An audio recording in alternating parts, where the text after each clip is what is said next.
খুবই ইমোশনাল একটা গল্প শেয়ার করব। যাদের স্বামী আছে অবশ্যই সম্পূর্ণ গল্পটা শুনবেন।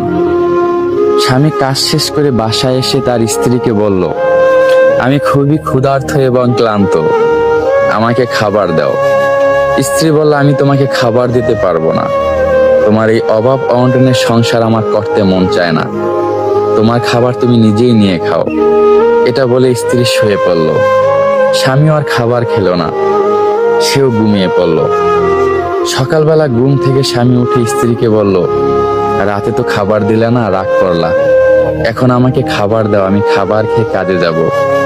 স্ত্রী বলল, বললাম না আমি খাবার দিতে পারবো না, তোমাকে বিয়ে করে আমি কি পাইছি?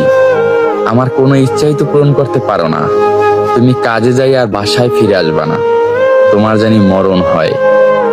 এ কথা শুনে স্বামী খুবই কষ্ট পেল।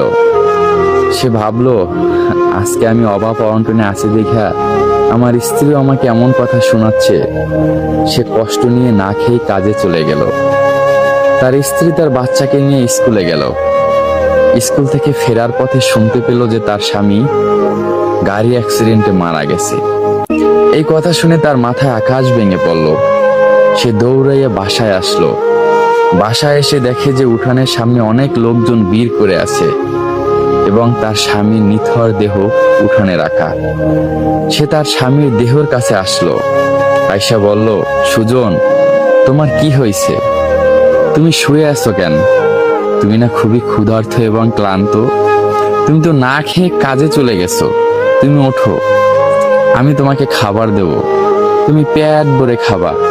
আমি কখনো আর তোমার সাথে খারাপ আচরণ করব না, কখনোই বলবো না যে আমার এই সংসার করতে মন চায় না। তুমি ওঠো সুজন, আমি তোমাকে খাবার দেব।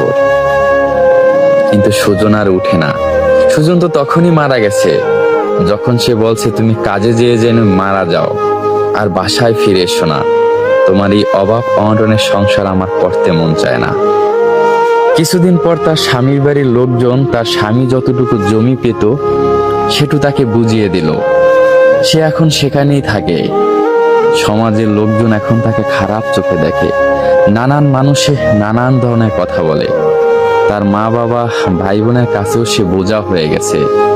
তারাও তাকে এখন অলক্ষিণী বলে। তার আগে যে কষ্ট ছিল এখন সেই কষ্টগুলা শতগুণে বেড়ে গেছে। সে এখন রাস্তায় ঠিক মতো চলাফেরা করতে পারে না। যখন তার স্বামী ছিল তখন তার একটা মূল্য ছিল, একটা দাম ছিল। এখন আর তার কোনো দাম নাই। সবাই তাকে নানান ধরনের নানান কথা শোনায়।